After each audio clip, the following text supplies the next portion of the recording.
ನಾಡು ಬೆಳೆಸಿ ನಾಡು ಉಳಿಸಿ ಎಂಬ ಮಾತಿದೆ. ನಮ್ಮ ನಾಡು ಉಳಿಬೇಕಾದ್ರೆ ನಾವು ಕಾಡು ಬೆಳೆಸಬೇಕಾಗಿದೆ. ಕಾಡು ಬೆಳೆದಲ್ಲಿ ಬರುತ್ತದೆ ಸಾಕಷ್ಟು ಮಳೆ, ಮತ್ತು ಮಳೆ ಬಂದರೆ ನಮಗೆ ಸಿಗುತ್ತದೆ ಬೆಳೆ. ಆ ಬೆಳೆಯಿಂದ ಕಂಗೊಳಿಸದೆ ಇಳೆ. ಈ ಇಳೆ ಹಸಿರು ತುಂಬಿದಾಗ ಬರ್ತದೊಂದು ಸುಂದರವಾದ ಕಳೆ. ಇವತ್ತಿನ ಕಾರ್ಯಕ್ರಮ ಪರಿಸರ ದಿನಾಚರಣೆ. ಕಥೋಲಿಕ್ ಸಭಾ ಮಂಗಳೂರು ಪ್ರದೇಶ, ಮಂಗಳೂರು ದಕ್ಷಿಣ ವಲಯ, ಕಥೋಲಿಕ್ ಸಭಾ ಮುಡಿಪು ಘಟಕ ಹಾಗೂ ಅರಣ್ಯ ಇಲಾಖೆ ಮಂಗಳೂರು ವಲಯ ಇದರ ಸಹಯೋಗದಲ್ಲಿ ಇವತ್ತು ಈ ಪರಿಸರ ದಿನಾಚರಣೆ ಆಚರಿಸಲಿಕ್ಕೆ ನಾವಿಲ್ಲಿ ನೆರೆದಿದ್ದೇವೆ. ಇವತ್ತಿನ ಕಾರ್ಯಕ್ರಮದಲ್ಲಿ ಆಶೀರ್ವಚನ ಮಾಡಲು ನಮ್ಮ ಈ ಪುಣ್ಯಕ್ಷೇತ್ರದ ರೆಕ್ಟರಾಗಿರುವಂತಹ ಮುಡಿಪು ಚರ್ಚಿನ ಧರ್ಮಗುರುಗಳಾದಂತಹ ವಂದನೀಯ ಫಾದರ್ ಅಸಿಸಿರ್ ಬೆಲ್ಲೋ ನಮ್ಮ ಜೊತೆ ಇದ್ದಾರೆ. ಕಥೋಲಿಕ್ ಸಭಾ ಮಂಗಳೂರು ದಕ್ಷಿಣ ವಲಯದ ಅಧ್ಯಕ್ಷರಾದ ಶ್ರೀಯುತ ರಜತ್ ವೇಗಸ್ ನಮ್ಮ ಜೊತೆ ಇದ್ದಾರೆ. ಮುಡಿಪು ಚರ್ಚಿನ ಪಾಲನಾ ಪರಿಷತ್ ಉಪಾಧ್ಯಕ್ಷರಾದಂತಹ ಶ್ರೀ ಅರುಣ್ ಡಿಸೋಜ ನಮ್ಮ ಜೊತೆ ಇದ್ದಾರೆ. ಕಾರ್ಯದರ್ಶಿ ಹಾಗೂ ಈಗ ಕಥೋಲಿಕ್ ಸಭಾ ಘಟಕದ ಅಧ್ಯಕ್ಷರಾದಂತಹ ರೋಷನ್ ಡಿಸೋಜ ಇವರು ನಮ್ಮ ಜೊತೆ ಇದ್ದಾರೆ. ಹಾಗೆ ಅರಣ್ಯ ಇಲಾಖೆ ಮಂಗಳೂರು ಕೊಣಾಜೆ ವಲಯದ ಪ್ರವೀಣ್ ರವರು ನಮ್ಮ ಜೊತೆ ಸೇರಿದ್ದಾರೆ. ಹಾಗೆ ನಮ್ಮ AICU ರಾಜ್ಯಾಧ್ಯಕ್ಷ ಶ್ರೀಯುತ ಆಲಿನ್ ಡಿಸೋಜ ಪಾಣೀರ್ ಅವರು ನಮ್ಮ ಜೊತೆ ಇದ್ದಾರೆ. ಹಾಗೆ ನಮ್ಮ ಕಥೋಲಿಕ್ ಸಭಾ ಮಂಗಳೂರು ದಕ್ಷಿಣ ವಲಯದ ನಿಕಟಪೂರ್ವ ಅಧ್ಯಕ್ಷರಾದಂತಹ ಶ್ರೀಯುತ ಡಾಲ್ಫಿ ಡಿಸೋಜ ನಮ್ಮ ಜೊತೆ ಇದ್ದಾರೆ. ಹಾಗೆ ನಮ್ಮ ಮಂಗಳೂರು ಕಥೋಲಿಕ್ ಸಭಾ ಮಂಗಳೂರು ದಕ್ಷಿಣ ವಲಯದ ಕಾರ್ಯಕಾರಿ ಸಮಿತಿಯ ಸರ್ವ ಸದಸ್ಯರು ನಾವೆಲ್ಲರೂ ಸೇರಿ ಇವತ್ತು ಈ ಪರಿಸರ ದಿನಾಚರಣೆಯನ್ನು ನಾವು ಆಚರಿಸಲಿಕ್ಕೆ ಇಲ್ಲಿ ನೆರೆದಿದ್ದೇವೆ. ಮರ ಗಿಡಗಳನ್ನು ನೆಡಬೇಕು, ನೆಟ್ಟರೆ ಸಾಕಾಗುವುದಿಲ್ಲ, ಅದನ್ನು ಪೋಷಿಸಬೇಕು, ಬೆಳೆಸಬೇಕು. ಆ ನಿಟ್ಟಿನಲ್ಲಿ ಕಳೆದ ವರ್ಷ ಅರಣ್ಯ ಇಲಾಖೆಯ ಜೊತೆಗೆ ಸಹಯೋಗದೊಂದಿಗೆ ಕಳೆದ ವರ್ಷ ನಾವು ನಮ್ಮ ಈ ಪರಿಸರದಲ್ಲಿ, ಈ ಪುಣ್ಯಕ್ಷೇತ್ರದ ಪರಿಸರದಲ್ಲಿ ನಾವು ಗಿಡಗಳನ್ನು ನೆಟ್ಟಿದ್ದೆವು. ಏಪ್ರಿಲ್ ಮೇ ತಿಂಗಳಲ್ಲಿ ಅದಕ್ಕೆ ನೀರುಣಿಸಿ ಅದರ ಪೋಷಣೆ ಮಾಡಿದ್ದೆವು. ಗಿಡ ಮರಗಳು ಬೆಳೆಯಬೇಕಾದ್ರೆ ಅದಕ್ಕೆ ಪೋಷಕಾಂಶ ಅಗತ್ಯ. ಆದ್ದರಿಂದ ಇವತ್ತು ಈ ಪರಿಸರ ದಿನಾಚರಣೆಯ ಅಂಗವಾಗಿ ನಾವು ಅದಕ್ಕೆ ರಸಗೊಬ್ಬರ ಹಾಕಿ ಬೆಳೆಸುವಂಥ ರಸಗೊಬ್ಬರ ಹಾಕುವಂಥ ಕಾರ್ಯಕ್ರಮ ಇವತ್ತು ಇಲ್ಲಿ ಇಟ್ಟುಕೊಂಡಿದ್ದೇವೆ. ಈ ಕಾರ್ಯಕ್ರಮಕ್ಕೆ ಆಗಮಿಸಿದಂಥ ನಮ್ಮೆಲ್ಲರನ್ನು ಇಲ್ಲಿಯ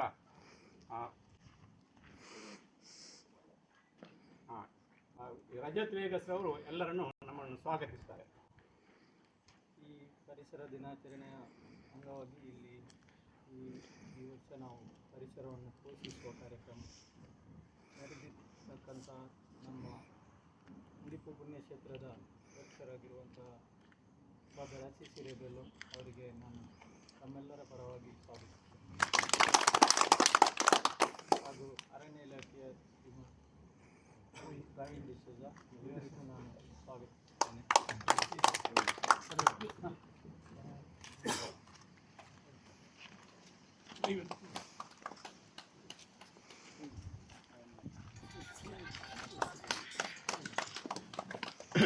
ಈ ಕಾರ್ಯಕ್ರಮಕ್ಕೆ ಆಗಮಿಸಿದ AICU ಅಧ್ಯಕ್ಷರಾದ ಆಲಿನ್ ಡಿಸೋಜ ಅವರನ್ನು ತಮ್ಮೆಲ್ಲರ ಪರವಾಗಿ ನಾನು ಸ್ವಾಗತಿಸುತ್ತೇನೆ.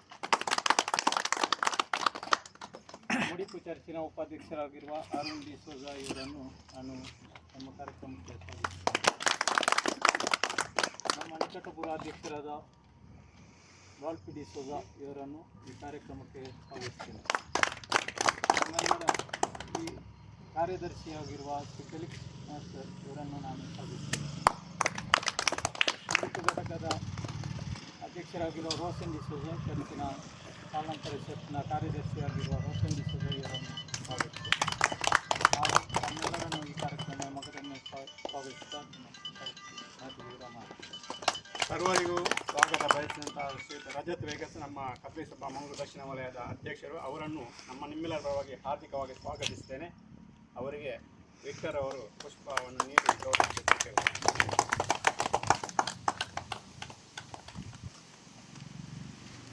ನಮ್ಮ ಈ ಕಾರ್ಯಕ್ರಮದಲ್ಲಿ ಅತ್ಯಂತ ಸಂತೋಷವಾಗಿ ಭಾಗವಹಿಸಿ ನಮ್ಮ ಈ ಕಾರ್ಯಕ್ರಮಕ್ಕೆ ಶುಭ ಕೋರುವಂತಹ ಪುಣ್ಯಕ್ಷೇತ್ರದ ರೆಕ್ಟರ್ ಆಗಿರುವಂತಹ ವಂದನೀಯ ಫಾದರ್ ಅಸಿಸಿ ರೆಬಲರವರು ಆಶೀರ್ವಚನದ 2 ಮಾತುಗಳನ್ನು ಆಡಬೇಕಾಗಿ ಕೇಳಿದರು. ಪ್ರಿಯರೇ, ದೇವರು ನಮ್ಮನ್ನು ಪ್ರಕೃತಿಯಲ್ಲಿ ಸೃಷ್ಟಿಸಿದ್ದಾರೆ. ಎಲ್ಲೋ ಗುಡ್ಡದಲ್ಲಿ ಹಾಕುವುದಿತ್ತು ಅವರ ಯೋಜನೆ ಪ್ರಕಾರ ಅಲ್ಲ. ನಾವು ಗಿಡ ಮರಗಳೊಂದಿಗೆ ನಮ್ಮ ಬೆಳೆಯುವುದು ಏಕೆಂತ ಹೇಳಿದರೆ, ಪ್ರಕೃತಿಯಲ್ಲಿ ಈ ಮುಖಾಂತರ ನಾವು ಪಡೆಯುವಂಥದ್ದು ಅದನ್ನು ಮನುಷ್ಯ ಅರ್ಥೈಸಬೇಕು ಎನ್ನುವ ಭಾವನೆ ದೇವರು ಈ ಭೂಲೋಕವನ್ನು ಸೃಷ್ಟಿಸುವಾಗ ಅದನ್ನು ಯೋಚನೆ ಮಾಡಿದರು. ಆದ್ದರಿಂದ ನಾವೆಲ್ಲರೂ ಗುಡ್ಡದಲ್ಲಿ ಮನೆ ಕಟ್ತೇವೆ, ನಮ್ಮ ಮನೆ ಪಕ್ಕದಲ್ಲೇ ಬೇಕಾದಂಥ ಗಿಡಗಳನ್ನು ನೆಡ್ತೇವೆ. ಉದ್ದೇಶ, ಆ ಗಿಡಗಳಿಂದ ನಮಗೆ ನೆರಳು ಬರ್ತದೆ ಹಾಗೂ ನಮಗೆ ಒಳ್ಳೆಯ ಗಾಳಿ ಬರ್ತದೆ. ಆ ಗಿಡಗಳಿಂದ ಸಿಗುವಂಥ ಫಲ ನಮಗೆ ತೃಪ್ತಿ ನೀಡುತ್ತದೆ. ಈ ಒಂದು ಭಾವನೆ ನಮ್ಮಲ್ಲಿ ಇರುತ್ತದೆ. ಈಗ ಅದೇ ಭಾವನೆಯನ್ನು ತಕ್ಕೊಂಡು ನಾವು ಕೂಡ ಪ್ರಯತ್ನಿಸುತ್ತೇವೆ. ಅದಕ್ಕಾಗಿ ನಾನು ಸುರುವಿಗೆ ಇಲ್ಲಿ ಸುಮಾರು ವರ್ಷದಿಂದ ಗಿಡ ನೆಡ್ತಾರೆ. ಅದು ನೆಟ್ಟು ಹೋದ ಮೇಲೆ ಅದು ಸಾಯ್ತದೆ. ಯಾರೋ ಒಬ್ಬರು ಬರ್ತಾರೆ, ಸ್ವಲ್ಪ ಜೀವ ಇದ್ದರೂ ಕೂಡ ಅದರ ಎಲೆಯನ್ನು ಎಳೆದು ಮೂಸಿ ನೋಡ್ತಾರೆ ಮತ್ತು ಅದನ್ನಲ್ಲೇ ಬಿಸಾಡಿ ನೀನು ಕೂಡ ಹಾಗೆ ಆಗು ಅಂತ ಹೇಳಿ ಹೋಗ್ತಾರೆ. ಆದರೆ ಕಳೆದ ವರ್ಷ ಒಂದು ಸ್ವಲ್ಪ ವಿಶೇಷತೆ ನಾನು ನೋಡಿದೆ. ಆ ಗಿಡಕ್ಕೆ ಅಡಿಯಿಂದ ಮರದ ಇದನ್ನು ಕೊಟ್ಟು ಅದು ಯಾರು ತುಂಡು ಮಾಡದಂತೆ ಒಂದು ಮಾಡಿದ್ದೀರ. ಮತ್ತು ಅಷ್ಟೇ ಅಲ್ಲ, ಕೆಲವು ಸಲ ನಾನು ಇಲ್ಲಿ ಬರುವಾಗ ಆ ಗಿಡಗಳಿಗೆ ನೀರುಣಿಸುವುದನ್ನು ಕೂಡ ನಾನು ನೋಡಿದೆ.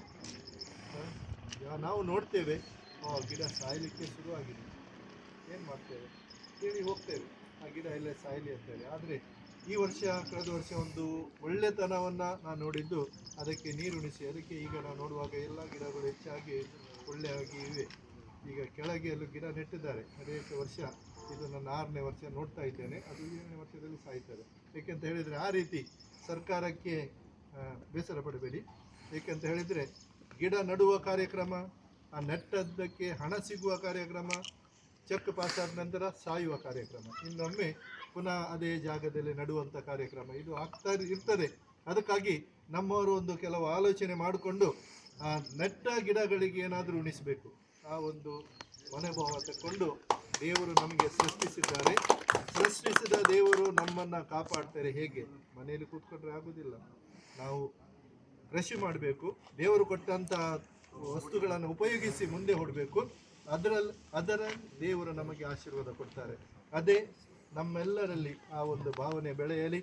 ಏನು ನಾವು ಇವತ್ತು ಮಾಡ್ತೇವೆ ಅದನ್ನು ಬೆಳೆಯಲು ಮಾಡುವಂಥದ್ದು ನಮ್ಮ ಕರ್ತವ್ಯ ಎಂದು ಭಾವಿಸುತ್ತಾ, ಅಲ್ಲಿ ನಾವು ಆ ಮರಗಳು ಆ ಗಾಳಿಯಲ್ಲಿ ಅಲ್ಲಾಡುವಾಗ ನಮಗೊಂದು ಖುಷಿ ಬರ್ತದೆ. ಆ ಖುಷಿ ದೇವರು ಕೊಡುವಂಥ ತೃಪ್ತಿ ಅಂತ ಭಾವಿಸಿ ನಾವು ಇದಕ್ಕೆ ಕೈ ಜೋಡಿಸುವ. ಈ ಉತ್ತಮ ಕಾರ್ಯವನ್ನು ಏನು ಆಯೋಜಿಸಿದ್ದೀರ, ಈ ಕಾರ್ಯಕ್ರಮ ಮುಖಾಂತರ ಎಲ್ಲರಿಗೆ ಒಂದು ಭಾವನೆ ಅವರಲ್ಲಿ ಮೂಡಲಿ. ಹೆಚ್ಚಾಗಿ ನಮಗೆ ನೋಡಿ ಅಭ್ಯಾಸ, ಒಳ್ಳೆಯದಿದ್ದರೆ ಫೋಟೋ ತೆಗೆದು ಹೋಗ್ತೇವೆ ಮತ್ತು ಅದಕ್ಕೇನು ಮಾಡಬೇಕಂತ ಗೊತ್ತಾಗೋದಿಲ್ಲ. ಸ್ವಲ್ಪ ನನಗೆ ಬೇಸರ ಆದಂತ ಹೇಳಿದರೆ, ಕಳೆದ ಸಾರಿ ಇಲ್ಲಿ ನಮ್ಮ ಪೊಲೀಸರ ಗಾಡಿ ನಿಂತಿತ್ತು. ಆ ಗಾಡಿ ನಿಂತಾಗ ಒಂದು ಇಬ್ಬರು ಬಸ್ಸಿನಲ್ಲಿದ್ದವರು ಅವರಿಗೆ ಕೂತ್ಕೊಳ್ಳಿಕ್ಕೆ ಅಂತೇಳಿ ಆ ಸಣ್ಣ ಸಸಿಯ ಇದನ್ನು ಮುರಿದ್ರು. ನನಗೆ ತುಂಬ ಬೇಸರ ಆಯಿತು. ನಾನು ಹೇಳಿದೆ, ಏನು ಸ್ವಾಮಿ ಹೀಗೆ ನೀವು ಈ ರೀತಿ ಮಾಡಿದರೆ ಇದು ನಿಮಗೇನು ಸಂಬಂಧ ಇಲ್ಲ, ಇದು ಸರ್ಕಾರದ ಜಾಗ ಅಂತ ಹೇಳಿದ್ರು. ನೀವು ಸರ್ಕಾರದಿಂದಲೇ ಹಣ ಪಡಿತೀರ, ಸರ್ಕಾರದಿಂದ ಹಣ ಪಡೆದು ಅಲ್ಲಿ ನಾವು ನೆಟ್ಟಿದ್ದೇವೆ, ಅದಕ್ಕೆ ಜಾಗ್ರತೆ ಮಾಡ್ತೇವೆ, ಅದಕ್ಕೆ ಪೋಷಣೆ ಮಾಡ್ತೇವೆ. ನಿಮಗೆ ಕೂತ್ಕೊಳ್ಳಿಕ್ಕಿದ್ರೆ ನೀವು ಒಂದು ಸ್ವಲ್ಪ ಒಳಗೆ ಹೋಗಿ ಕೂತ್ಕೊಳ್ಬೋದಿತ್ತಲ್ಲ, ಇಲ್ಲಿ ಒಳ್ಳೆ ದಂಡೆ ಉಂಟಲ್ಲ, ಅಲ್ಲಿ ಕೂತ್ಕೊಳ್ಬೋದಿತ್ತಲ್ಲ. ನಾನೊಂದು ಹೇಳಿದೆ. ಕಡೆಗೆ ಇನ್ನೊಬ್ಬರು ಸೇರಿದ್ರು, ಸ್ವಲ್ಪ ಮಾತಾಡಲಿಕ್ಕೆ ಜೋರು ಶುರು ಮಾಡಿದರು. ಇನ್ನೊಬ್ಬರಿಗೆ ಅರ್ಥ ಆಯಿತು. ನೋಡಿ, ನಾನು ನಿಮಗೆ ಬುದ್ಧಿ ಹೇಳಲಿಕ್ಕೆ ಬರ್ತೀನಿ, ನೀವು ಮಾಡಿದ್ದನ್ನು ನಿಮಗೆ ನೆನಪು ಮಾಡಲಿಕ್ಕೆ ಮಾತ್ರ ನಾನು ಹೇಳಿದೆ. ಏಕೆಂತ ಹೇಳಿದರೆ ನೋವಾಗ್ತದೆ. ನಾವು ಅದನ್ನು ನೆಡ್ತೇವೆ, ಅದು ಬೆಳಿಬೇಕಂತ ಒಂದು ಇರ್ತದೆ. ಯಾರೋ ಒಬ್ಬ ಬಂದು ಅದಕ್ಕೆ ನೋಯಿಸುವಾಗ ನಮ್ಗೆ ಕೂಡ ಆಗ್ತದೆ. ಆದರೆ ಕೆಲವೊಮ್ಮೆ ಏನಾಗ್ತದೆ, ಇಂಥದ್ದನ್ನು ಅದಕ್ಕೆ ಕೂಡ ನಾವು ಎಣಿಸ್ತೇವೆ, ಯಾಕಪ್ಪ ನಾವು ಗಿಡ ನಡಿಬೇಕು, ಸಾಯ್ಲಿ ಅದು ಅಂತ ಭಾವನೆ ಬರ್ತದೆ. ಆದರೆ ಅಂಥವರಿಗೆ ಹೆದರಿ ನಾವು ಮಾಡುವಂಥ ಒಳ್ಳೆಯದನ್ನು ನಿಲ್ಲಿಸುವುದು ಬೇಡ, ಮುಂದುವರಿಸುವ, ಒಳ್ಳೆಯದು ಮಾಡುವ. ಇವತ್ತು ನಾವು ಮಾಡಿದ್ದು ನಾಳೆ ನಮ್ಮ ಮಕ್ಕಳು ಮೊಮ್ಮಕ್ಕಳು ಆ ಒಂದು ನೆರಳಲ್ಲಿ ಕೂತ್ಕೊಳ್ಳುವಂಥ ಒಂದು ಅವಕಾಶ ಅವರಿಗೆ ಸಿಗಲಿ. ದೇವರು ಈ ಕಾರ್ಯಕ್ರಮಕ್ಕೆ ಬಂದ ನಮ್ಮೆಲ್ಲರನ್ನು ಹರಸಿ ಆ ಒಂದು ಭಾವನೆ ನಮ್ಮಲ್ಲಿ ಹಾಕಲಿ. ನಿಮಗೆಲ್ಲರಿಗೂ ಒಳ್ಳೆಯದಾಗಲಿ. ಧನ್ಯವಾದಗಳು ಫಾದರ್.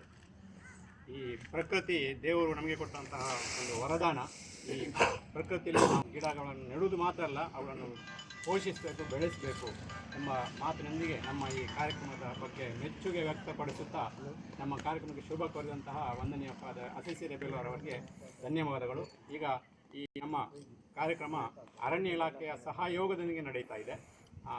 ಈ ವಲಯದ ಕೊಣಾಜೆ ವಲಯದ ಅರಣ್ಯ ಅಧಿಕಾರಿಯಾದಂಥ ಶ್ರೀ ಪ್ರವೀಣ್ ರವರು ಎಂದು ಮಾತನಾಡಬೇಕಾಗಿ ಕೇಳ್ತೇನೆ.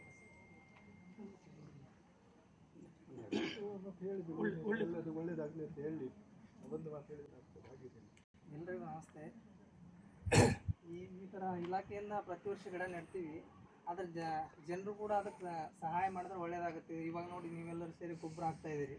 ಈ ಥರ ಮತ್ತು ಸರ್ ಹೇಳಿದ್ರು ಗಿಡಗಳು ಎಲೆಗಳು ಮುರಿದ್ಬಿಟ್ಟು ಕೂಡ್ತಾಯಿದ್ರು. ಆ ಥರದ ಎಲ್ಲಾದರೂ ಕಂಡಾಗ ಇವರು ಹೇಳಿದ್ರು ಈ ಥರ ಮಾಡೋದ್ರಿಂದ ಗಿಡ ಹಾಳಾಗುತ್ತಲ್ಲ, ನೀವು ಇಲಾಖೆಯವರಾಗಲಿ ಜನರಿಗಾಗಲಿ ಈ ಥರ ಒಂದು ಒಳ್ಳೆ ಥರ ಹೇಳಿಕೊಟ್ರೆ ಗಿಡಗಳು ಬದುಕುತ್ತೆ. ಆಮೇಲೆ ಗೊಬ್ಬರ ಹಾಕೋದು, ನೀರು ಹಾಕೋದು, ಈ ಥರ ಎಲ್ಲನೂ ಇಲಾಖೆನೇ ನೋಡ್ಕೊಳಕ್ಕಾಗಲ್ಲ. ಯಾವಾಗಲೂ ನಾವು ಇಲ್ಲೇ ಇರೋಕ್ಕಾಗಲ್ಲ. ನಾವು ಒಂದು ಸಲ ಇರ್ತೀವಿ, ತಿಂಗಳಲ್ಲಿ 1-2 ಸಲ ಬರ್ತೀವಿ, ಹೋಗ್ತೀವಿ. ಆದರೆ ನೀವು ಎಲ್ಲ ತಿರುಗಾಡೋ ಜನ ಎಲ್ಲ ಇರ್ತಾರಲ್ಲ, ಅವರೆಲ್ಲ ಅವ್ರಿಗೆ ಸ್ವಲ್ಪ ವ್ಯವಸ್ಥೆ ಮಾಡಿದ್ರೆ ಒಳ್ಳೆಯದಾಗುತ್ತೆ ಅಂತ ಮಾತನಾಡ್ತಾರೆ. ಧನ್ಯವಾದಗಳು ಪ್ರವೀಣ್ ರವರೇ. ಅರಣ್ಯ ಇಲಾಖೆಯವರು ಮಾತ್ರ ನೋಡಿದರೆ ಸಾಕಾಗೋದಿಲ್ಲ, ಸಾರ್ವಜನಿಕರು ಕೂಡ ಈ ಸಹಯೋಗ ಕೊಡಬೇಕು. ಗಿಡ ನೆಟ್ಟು ಅದನ್ನು ಪೋಷಿಸುವಂತಹ ಕಾಳಜಿ ನಮ್ಮೆಲ್ಲರೂ ಇರಬೇಕು ಎಂಬ ಮಾತಿನೊಂದಿಗೆ ನಮಗೆ ಶುಭ ಕೋರಿದಂತಹ ಶ್ರೀ ಪ್ರವೀಣ್ ಅವರಿಗೆ ಧನ್ಯವಾದಗಳು. ಈಗ ನಮ್ಮ ಜೊತೆ ಇರುವಂತಹ ನಮ್ಮ ಕತ್ತೂರಿ ಸಭಾ ಕೇಂದ್ರೀಯ ಸಮಿತಿಯ ನಿಕಟಪೂರ್ವ ಅಧ್ಯಕ್ಷರು ಹಾಗೆ AICU ಇದರ ರಾಜ್ಯಾಧ್ಯಕ್ಷರು ಆದಂತಹ ಶ್ರೀಯುತ ಆಲ್ವಿನ್ ಡಿಸೋಜ ಪಾನೀರ್ ಇವರು 2 ಹಿತವಚನ ಹೇಳಬೇಕಾಗಿ ಕೇಳಿದರು. ವೇದಿಕೆಯಲ್ಲಿದ್ದ ಸಂತ ಜೋಸಫಸ್ ಪುಣ್ಯಕ್ಷೇತ್ರದ ನಿರ್ದೇಶಕರಾದ ಫಾದರ್ ಅಸಿಸ್ ರೆಬೆಲ್ಲರವರೇ, ಹಾಗೆಯೇ ಅರಣ್ಯ ಇಲಾಖೆ ಅಧಿಕಾರಿಯಾದ ಪ್ರವೀಣ್ ರವರೇ, ವೇದಿಕೆಯಲ್ಲಿದ್ದ ನನ್ನ ಎಲ್ಲ ಸಹಪಾಠಿಗಳೇ, ವೇದಿಕೆಯ ಮುಂಭಾಗದಲ್ಲಿದ್ದ ನನ್ನ ಆತ್ಮೀಯ, ಇವತ್ತಿನ ಕಾರ್ಯಕ್ರಮ ಒಂದು ಅರ್ಥಗರ್ಭಿತವಾದ ಕಾರ್ಯಕ್ರಮ. ನಮ್ಮ ಜಗದ್ಗುರು ಪೋಪ್ ಫ್ರಾನ್ಸಿಸ್ ರವರು ಜಗತ್ತಿಗೆ ಒಂದು ಸಂದೇಶವನ್ನು ಸಾರಿದ್ರು. ಲೌದಾತೋ ಸಿ. ಲೌದಾತೋ ಸಿ ಎಂದು ಹೇಳಿದರೆ ಎಲ್ಲರೂ ಗಿಡವನ್ನು ನೆಡಬೇಕು, ಗಿಡವನ್ನು ಬೆಳೆಸಬೇಕು, ನಾಡು ಉಳಿಸಬೇಕು, ಸೌಂದರ್ಯ ಹೆಚ್ಚಿಸಬೇಕು ಎಂಬ ಅವರ ಒಂದು ಮಾತು. ಈ ಮಾತಿಗೆ ಓಗೊಟ್ಟು ಅದರಿಂದ ಪ್ರೇರಿತರಾಗಿ ನಮ್ಮ ನಿಕಟಪೂರ್ವ ಅಧ್ಯಕ್ಷರಾದ ಡಾಲ್ಪಿ ಡಿಸೋಜರವರು ಹೋದ ವರ್ಷ ಈ ಗಿಡವನ್ನು ನೆಟ್ಟು, ಗಿಡವನ್ನು ನೆಡುವಾಗಲೇ ಅವರ ಯೋಜನೆ ಇತ್ತು ಗಿಡವನ್ನು ಉಳಿಸುವುದು ಹೇಗೆ. ಗಿಡವನ್ನು ಉಳಿಸಬೇಕಾದ್ರೆ ನಾವು ಗಿಡಗಳಿಗೆ ಆಗಾಗ ನೀರು, ಗೊಬ್ಬರ ಹಾಕಬೇಕೆಂದು. ಅದರ ನಂತರ ಈಗಿನ ನಮ್ಮ ಅಧ್ಯಕ್ಷರಾದ ರಜತ್ ಬೇಕಸ್ ಅವರು ಅವರ ಮಾರ್ಗದರ್ಶನದಲ್ಲಿ ಎಲ್ಲ ಕತ್ತೂಲಿ ಸಭಾ ದಕ್ಷಿಣ ವಲಯದ ಆಶ್ರಯದಲ್ಲಿ ಅವರು ಈ ಗಿಡಗಳನ್ನು ಪೋಷಿಸಿದ್ದಾರೆ. ಬೇಸಿಗೆಗಾಲದಲ್ಲಿ ನೀರಿಲ್ಲ, ಆದರೂ ಟ್ಯಾಂಕರಲ್ಲಿ ನೀರು ತಂದು ಈ ಗಿಡಗಳಿಗೆ ಹಾಕಿ ಗಿಡಗಳನ್ನು ಬದುಕಿಸಿದ್ದಾರೆ. ಈಗ ತಾನೇ ಫಾದರ್ ಹೇಳಿದರು, ಯೋಜನೆ ಸ್ಟಾರ್ಟ್ ಆಗ್ತದೆ, ಹಣ ಗಳಿಸ್ತಾರೆ, ಬಿಲ್ ಆದ ನಂತರ ಯೋಜನೆ ಸತ್ತೋಗ್ತದೆ. ಇನ್ನೊಂದು ವರ್ಷ ಇನ್ನೊಂದು ಯೋಜನೆ ಮಾಡ್ತಾರೆ, ಅದು ಸತ್ತೋಗ್ತದೆ. ಇಲ್ಲಾದರೆ ಒಂದು 50 ವರ್ಷದಿಂದ ನಟ್ಟ ಗಿಡ ಇಲ್ಲಿ ಇವತ್ತು ಕಡಿಲಿಕ್ಕೆ ನಮಗೆ ಟೈಮ್ ಇರಲಿಕ್ಕಿಲ್ಲ, ಅಷ್ಟು ಗಿಡ ಆಗ್ತಿತ್ತು. ಆದರೆ ನಮ್ಮ ಯೋಜನೆ ಸಫಲ ಆಗುವುದಿಲ್ಲ, ಫೇಲ್ ಆಗ್ತದೆ. ಆದ್ದರಿಂದ ನಮ್ಮ ಅಧ್ಯಕ್ಷರು ಒಂದು ಶಿಸ್ತಿನ ಸಿಪಾಯಿ. ಅಧ್ಯಕ್ಷರು ಎಲ್ಲ ಅವರ ಸದಸ್ಯರನ್ನು ಒಗ್ಗೂಡಿಸಿ ನಮ್ಮ ಘಟಕದ ಅಧ್ಯಕ್ಷರಾದ ರೋಷನ್ ಅವರ ಮಾರ್ಗದರ್ಶನದಲ್ಲಿ ಎಲ್ಲ ಗಿಡಗಳಿಗೆ ನೀರು ಹಾಕಿ ಅದನ್ನು ಪೋಷಿಸ್ತಾರೆ, ಅದನ್ನು ಬೆಳೆಸ್ತಾರೆ. ಸತ್ತ ಗಿಡಗಳನ್ನು ಈ ಸಾರಿ ಅರಣ್ಯ ಇಲಾಖೆಯ ಮಾರ್ಗದರ್ಶನದಲ್ಲಿ ಅದಕ್ಕೆ ಗಿಡವನ್ನು ರಿಪ್ಲೇಸ್ಮೆಂಟು ಮಾಡಿದ್ದಾರೆ. ಮತ್ತು ಇವತ್ತು ಗೊಬ್ಬರ ಹಾಕುವ ಕಾರ್ಯಕ್ರಮ. ಈ ಗೊಬ್ಬರ ಹಾಕಿ ಗಿಡಗಳನ್ನು ಬೆಳೆಸ್ತೇವೆ. ವರ್ಷಕ್ಕೆ 2 ಸಾರಿ ನಾವು ಗೊಬ್ಬರ ಹಾಕ್ತೇವೆ. ಈಗ ಇದು ಜುಲೈ ಎಂಡಲ್ಲಿ ಹಾಕಿದರೆ ಅಕ್ಟೋಬರ್ ನವೆಂಬರಲ್ಲಿ ನಾವು ಒಂದು ಸಾರಿ ಗೊಬ್ಬರ ಹಾಕ್ತೇವೆ. ಮತ್ತು ಏಪ್ರಿಲ್ ಮೇ ಜೂನಲ್ಲಿ ನಾವು ನೀರನ್ನು ಹಾಕ್ತೇವೆ. ಹೀಗೆ ನನಗೆ ಇದೊಂದು ಸಂತೋಷ ಆಗ್ತದೆ. ನಮ್ಮ ಈ ಕೆಳಗೆ ಹೋಗಿ ನೋಡುವಾಗ ಇನ್ನೊಂದು 2 ವರ್ಷದಲ್ಲಿ ಈಗ ನೋಡುವಾಗ ಸಣ್ಣ ಪುಟ್ಟಾಣಿ ಮಕ್ಕಳು ತೋಟದಲ್ಲಿ ಓಡಿದಾಗೆ ಕಾಣ್ತದೆ ಆ ಗಿಡಗಳು. ಇನ್ನು ಒಂದು 5-6 ವರ್ಷ ಹೋದರೆ ಇಲ್ಲಿ ಕಾಡು ನೋಡ್ಬೇಕಾದ್ರೆ ಇಲ್ಲಿ ನಾವು ಹೋಗ್ಬೇಕೆಂದಿಲ್ಲ. ನಮ್ಮ ಮುಡಿಪೋ ಚರ್ಚಿನ ವಠಾರಕ್ಕೆ ಬಂದರೆ ಕಾಡು ನೋಡಲಿಕ್ಕೆ ಸಿಗ್ತದೆ. ಆದುದರಿಂದ ಈಗಿನ ಶಾಲೆಯ ಮಕ್ಕಳಿಗೆ ಕಾಡು ನೋಡಲಿಕ್ಕೆ ಸಿಗುವುದು ಭಾರಿ ಕಡಿಮೆ. ಇನ್ನು ಮುಂದಿನ ದಿನಗಳಲ್ಲಿ ಶಾಲಾ ಮಕ್ಕಳಿಗೆ ಅವರ ಶಾಲಾ ಟ್ರಿಪ್ಪಿಗೆ ಬರುವಾಗ ನಮ್ಮ ಈ ಕಾಡಿಗೆ ಬಂದು ಈ ಕಾಡನ್ನು ಶಿಕ್ಷಕರಿಗೆ ತೋರಿಸಬಹುದು. ಇದರ ಎಲ್ಲ ಯೋಜನೆಯನ್ನು ಮಾಡಿದ ಕತ್ತೂಲು ಸಭೆ ನಿಕಟಪುರ ಅಧ್ಯಕ್ಷರು, ಈಗಿನ ಅಧ್ಯಕ್ಷರು ರಜತ್ ವೇಗಸ್, ನಮ್ಮ ನಿರ್ದೇಶಕರಾದ ಫಾದರ್ ಹಾಗೂ ಎಲ್ಲ ಸದಸ್ಯರಿಗೆ, ಈ ಘಟಕದ ಅಧ್ಯಕ್ಷರಿಗೆ ಎಲ್ಲ ಸಹಕಾರ ಕೊಟ್ಟ ನಮ್ಮ RFO ರಾಜೇಶ್ ಬಾಳಿಕರ್ ಅವರಿಗೆ ಅವರ ಮಾರ್ಗದರ್ಶನದಲ್ಲಿ ಇಷ್ಟೆಲ್ಲ ಕೆಲಸ ಆದದ್ದು. ಹೋದ ವರ್ಷ ನಾನು ಅವರ ರಾಜೇಶ್ ಬಾಳಿಕರ್ ನಮ್ಮ RFO ಅವರ ಹತ್ರ ಮಾತಾಡಿದಾಗ ಅವರು ನಮಗೆ ಸಹಕಾರ ಕೊಟ್ಟರು. ಅವರ ಮಾರ್ಗದರ್ಶನದಲ್ಲಿ ಮೇಬೂಬ್ ಮತ್ತು ಪ್ರವೀಣ್ ಒಳ್ಳೆ ಕೆಲಸ ಮಾಡಿದ್ದಾರೆ. ನಮಗೆ ಯಾವಾಗ ಬೇಕಾದರೂ ಗಿಡ ಕೊಟ್ಟಿದ್ದಾರೆ, ಎಲ್ಲ ಸಹಕಾರ ಅವರು ಕೊಟ್ಟಿದ್ದಾರೆ. ನಾನು ಎಲ್ಲರ ಪರವಾಗಿ ನಮ್ಮ ಪ್ರವೀಣ್ ಸರಿಗೂ, ರಾಜೇಶ್ RFO ಬಾಳಿಗರ್ ಅವರಿಗೂ, ಹಾಗೆಯೇ ನಮ್ಮ ಮೇಬೂಬ್ರವರಿಗೂ ಧನ್ಯವಾದವನ್ನು ಹೇಳ್ತಾ ಇದ್ದೇನೆ. ಹಾಗೆಯೇ ನಮಗೆ ಸಹಕಾರ ಕೊಟ್ಟ ಎಲ್ಲರಿಗೂ ಧನ್ಯವಾದ. ಎಲ್ಲರೂ ಈ ಗಿಡಗಳು ನಮ್ಮ ಮಕ್ಕಳಂತೆ ನೋಡಬೇಕು. ಖಂಡಿತ ಆಗ ನಾವು ಫಾದರ್ ಹೇಳಿದಾಗೆ ಯಾರಾದರೂ ಗಿಡಗಳ ಎಲೆಯನ್ನು ಅಥವಾ ಅದರ ಕೊಂಬುಗಳನ್ನು ಕಡಿಯುವಾಗ ನಮ್ಮ ಜವಾಬ್ದಾರಿ, ನಾಗರಿಕರಾಗಿ ನಮ್ಮ ಜವಾಬ್ದಾರಿ. ಸರ್ಕಾರ ಆದರೂ ನಾವಿದ್ರೆ ಮಾತ್ರ ಸರ್ಕಾರ, ನಾವಿಲ್ಲದ್ರೆ ಸರ್ಕಾರ ಇಲ್ಲ. ಸರ್ಕಾರ ಯಾವುದೇ ಗಿಡಗಳು ನೆಡುವುದಾದರೆ ನಮ್ಮ ಹಣದಿಂದ, ನಮ್ಮ ಟ್ಯಾಕ್ಸಿನಿಂದ ಪ್ರತಿಯೊಬ್ಬರಿಗೂ ನಾಗರಿಕರಿಗೆ ಈ ಗಿಡದ ಮೇಲೆ ಹಕ್ಕಿದೆ. ಆದುದರಿಂದ ತಾವುಗಳು ತಮ್ಮ ಮನೆಯ ಗಿಡಗಳು ತಮ್ಮ ಮನೆಯ ಮಕ್ಕಳಂತೆ ಇದನ್ನು ನೋಡಬೇಕೆಂದೇಳಿ ತಮ್ಮಲ್ಲಿ ಕಳಕಳಿಯಿಂದ ವಿನಂತಿಸುತ್ತಾ ನನ್ನ 2 ಮಾತನ್ನು ಮುಗಿಸ್ತೇನೆ. ಜೈ ಹಿಂದ್, ಜೈ ಭಾರತ್. ಧನ್ಯವಾದಗಳು ಶ್ರೀಯುತ ಆಲ್ವಿನ್ ಡಿಸೋಜರ್ ಅವರಿಗೆ. ಕಾಡು ನಮ್ಮ ಹಸಿರೇ ಉಸಿರಾಗಿದೆ. ನಮ್ಮ ಪೀಳಿಗೆಗೆ ಅರಣ್ಯ ಉಳಿಬೇಕಾದರೆ, ನಮ್ಮ ಪೀಳಿಗೆ ಉಳಿಬೇಕಾದರೆ ನಾವು ಗಿಡ ಮರಗಳನ್ನು ಬೆಳೆಸಬೇಕು, ನಮ್ಮ ಮಕ್ಕಳಂತೆ ಅವುಗಳನ್ನು ಪೋಷಿಸಬೇಕೆಂಬ ಮಾತಿನೊಂದಿಗೆ ನಮ್ಮ ಈ ಕಾರ್ಯಕ್ರಮದ ಬಗ್ಗೆ ಮೆಚ್ಚುಗೆ ವ್ಯಕ್ತಪಡಿಸಿದ ಮಾತನಾಡಿದಂಥ ಅವರಿಗೆ ಎಲ್ಲರ ಪರವಾಗಿ ಧನ್ಯವಾದಗಳು. ಈಗ ಕಾರ್ಯಕ್ರಮ ಎಂದ ಮೇಲೆ ಕಾರ್ಯಕ್ರಮದಲ್ಲಿ ಭಾಗವಹಿಸಿದವರಿಗೆ ಹಾಗೂ ಸಹಕರಿಸಿದವರಿಗೆ ಧನ್ಯವಾದ ಸಮರ್ಪಣೆ ಮಾಡುವುದು ನಮ್ಮ ಸಂಪ್ರದಾಯ. ಈಗ ಈ ಕಾರ್ಯಕ್ರಮದಲ್ಲಿ ಭಾಗವಹಿಸಿದ ಎಲ್ಲರಿಗೆ ಧನ್ಯವಾದ ಸಮರ್ಪಣೆ ಮಾಡ್ತಾರೆ.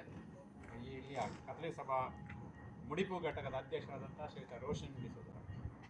ಕಥೋಲಿಕ ಸಭಾ ಮಂಗಳೂರು ಪ್ರದೇಶ ದಕ್ಷಿಣ ವಲಯ, ಕಥೋಲಿಕ ಸಭಾ ಮಂಗಳೂರು ಪ್ರದೇಶ ಮುಡಿಪು ಘಟಕ ಹಾಗೂ ಕರ್ನಾಟಕ ಅರಣ್ಯ ಇಲಾಖೆ ಮಂಗಳೂರು ವಲಯ ಇದರ ಸಹಭಾಗಿತ್ವದಲ್ಲಿ ಇವತ್ತು ಪರಿಸರ ದಿನಾಚರಣೆ ಅಂತ ಹೇಳಿದರೆ, ಕಳೆದ ಸರಿ ನಡೆದ ಗಿಡಕ್ಕೆ ಪೋಷಿಸುವ ಈ ಶುಭ ಕಾರ್ಯಕ್ರಮದಲ್ಲಿ ಭಾಗವಹಿಸಿ ಈ ಕಾರ್ಯಕ್ರಮಕ್ಕೆ ಶುಭ ಹಾರೈಸಿ ಆಶೀರ್ವಚನ ನೀಡಿ ಶುಭ ಮಾತನ್ನು ಮಾತಾಡಿದ ಈ ಸಂತ ಜೋಸೆಫ್ ವಾಸ್ ಪುಣ್ಯಕ್ಷೇತ್ರದ ನಿರ್ದೇಶಕರಾದ ಅತಿ ವಂದನೀಯ ಫಾದರ್ ಅಸಿಸಿ ರೆಬೆಲ್ ಅವರಿಗೆ ನಿಮ್ಮೆಲ್ಲರ ಪರವಾಗಿ ನಾನು ಧನ್ಯವಾದವನ್ನು ಸಮರ್ಪಿಸುತ್ತೇನೆ.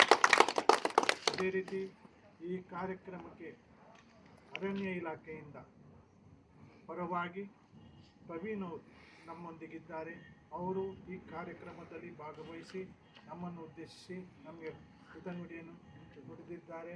ಅವರಿಗೂ ಸಹ ನಿಮ್ಮೆಲ್ಲರ ಪರವಾಗಿ ನಾನು ಧನ್ಯವಾದವನ್ನು ಸಮರ್ಪಿಸುತ್ತೇನೆ.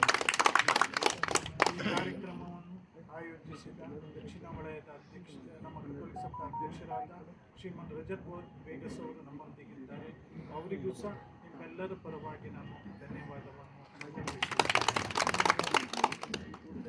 ಈ ಕಾರ್ಯಕ್ರಮದಲ್ಲಿ ಭಾಗವಹಿಸಿ ನಮಗೆ ಒಳ್ಳೆಯ ಹಿತನುಡಿಗಳನ್ನು ನುಡಿದ AICದ ಅಧ್ಯಕ್ಷರಾದ ರಾಜ್ಯಾಧ್ಯಕ್ಷರಾದ ಶ್ರೀಮನ್ ಆಲ್ವಿನ್ ಡಿಸೋಜರ್ ಅವರಿಗೆ ನಿಮ್ಮೆಲ್ಲರ ಪರವಾಗಿ ನಾನು ಧನ್ಯವಾದವನ್ನು ಸಮರ್ಪಿಸುತ್ತೇನೆ. ಈ ಕಾರ್ಯಕ್ರಮದಲ್ಲಿ ಭಾಗವಹಿಸಿದ ಸಂತ ಜೋಸೆಫ್ ವಾಸ್ ಚರ್ಚಿನ ಪಾಲನಾ ಸಮಿತಿಯ ಉಪಾಧ್ಯಕ್ಷರಾದ ಶ್ರೀಮಾನ್ ಅರುಣ್ ಡಿಸೋಜರ್ ಅವರಿಗೆ ತಮಗೂ ಇಲ್ಲಿ ನೆರೆದ ಎಲ್ಲರ ಪರವಾಗಿ ನಾನು ಧನ್ಯವಾದವನ್ನು ಸಮರ್ಪಿಸುತ್ತೇನೆ. ಹಾಗೂ ಈ ಕಾರ್ಯಕ್ರಮದಲ್ಲಿ ಭಾಗವಹಿಸಿದ ನಿಕಟಪುರ ಅಧ್ಯಕ್ಷರಾದಂಥ ಶ್ರೀಮಾನ್ ಡಾಲ್ಫಿ ಡಿಸೋಜರ್ ಅವರಿಗೆ ನಿಮ್ಮೆಲ್ಲರ ಪರವಾಗಿ ನಾನು ಧನ್ಯವಾದವನ್ನು ಸಮರ್ಪಿಸುತ್ತೇನೆ. ಅದೇ ರೀತಿ ಕಥೋಲಿಕ ಸಭಾದ ಕಾರ್ಯದರ್ಶಿ ಆಗಿರುವಂಥ ಶ್ರೀಮಾನ್ ಫೆಲಿಕ್ಸ್ ಡಿಸೋಜ ಅವರಿಗೂ ಸಹ ನಾನು ನಿಮ್ಮೆಲ್ಲರ ಪರವಾಗಿ ಧನ್ಯವಾದವನ್ನು ಸಮರ್ಪಿಸುತ್ತೇನೆ. ಈ ಕಾರ್ಯಕ್ರಮದಲ್ಲಿ ಭಾಗವಹಿಸಿದ ಕಥೋಲಿಕ ಸಭಾದ ಎಲ್ಲ ಕಾರ್ಯಕಾರಿ ಸಮಿತಿಯ ಸದಸ್ಯರಿಗೂ ಹಾಗೂ ಎಲ್ಲರಿಗೂ ಒಂದೇ ಮಾತಿನಲ್ಲಿ ನಾನು ಧನ್ಯವಾದವನ್ನು ಸಮರ್ಪಿಸುತ್ತೇನೆ. ಸರ್ವರಿಗೂ ಧನ್ಯವಾದ ಹೇಳಿದಂತಹ ಶ್ರೀ ರೋಷನ್ ಡಿಸೋಜರ್ ಅವರಿಗೂ ಧನ್ಯವಾದಗಳು. ಇಲ್ಲಿಗೆ ನಮ್ಮ ಈ ಕಾರ್ಯಕ್ರಮ ಮುಕ್ತಾಯಗೊಳ್ಳುತ್ತದೆ. ದಯವಿಟ್ಟು ಚಹಾ ಕುಡಿದವರು ದಯವಿಟ್ಟು ಚಹಾ. ಒಂದು ಮಾತು ಅದರ ಮಧ್ಯದಲ್ಲಿ, ನಾವೆಲ್ಲರೂ ಇಲ್ಲಿ ಮರ ಬೆಳೆದದ್ದು ಹಾಗೆ ತೋರುದಿಲ್ಲ ಅಲ್ವಾ? ಅಲ್ಲಿ ಹೇಳಿದ್ದಾರೆ ಇನ್ನೊಂದು 20 ವರ್ಷದಲ್ಲಿ ತೋರ್ತದೆ ಅಂತ ಹೇಳಿ. ಇಲ್ಲಿ ಬಂದವರು ಹೆಚ್ಚಾಗಿ ನಾವೆಲ್ಲರೂ ಆ ಪ್ರಾಯಕ್ಕೆ ಸೇರಿದವರು. ನಮ್ಮ ಮಧ್ಯೆ ಒಬ್ಬರು ಇದ್ದಾರೆ ಸಣ್ಣ ಪ್ರಾಯದವರು ಅಲ್ವಾ? ಅಶ್ವಿನ್ ಮುಂದೆ ಬನ್ನಿ. ಏಕೆಂತ ಹೇಳಿದರೆ ಇಂಥವರು ಇದ್ದರೆ ಮಾತ್ರ ನಮ್ಮ ನಾಡು ಬೆಳೀಲಿಕ್ಕೆ ಸಾಧ್ಯ. ನಾವೆಲ್ಲರೂ ಮೇಲೆ ತಟ್ಟುವಾಗ ಖಾಲಿ ಆಗಿದೆ, ಸೊಂಟಕ್ಕೆ ಕೈ ಕೊಡುವಾಗ ನಡಿಲಿಕ್ಕೆ ಕಷ್ಟ. ಆದರೆ ಇಂಥವ್ರು ಇದ್ದರೆ ಮಾತ್ರ ನಮ್ಮ ಮರಗಳು ಬೆಳೆಯಲು ಸಾಧ್ಯ. ಆದ್ದರಿಂದ ಕೊಡುವಂಥ ಹೂವಿಗೆ ನೋಡಿ 2 ಇದು ಉಂಟು. ಇನ್ನು ನಿಮ್ಮ ಜೊತೆ ಸೇರಿಕೊಂಡು ಇನ್ನು ಬೆಳೆಯಲಿ. ಈ ಹೂವಿನ ರೂಪ ನಿಮ್ಮ ಮುಖಾಂತರ ಬೇರೆಯವರಿಗೆ ತಲುಪಿಲ್ಲ ಅಂತ ಬಯಸುತ್ತಾ ಎಲ್ಲರ ಹೆಸರಲ್ಲಿ ಮುಂದಿನ ಅಧ್ಯಕ್ಷರು ಮಾಡಿ ಆಗ್ಬೋದು. ಎಲ್ಲರಿಗೂ ಧನ್ಯವಾದಗಳು.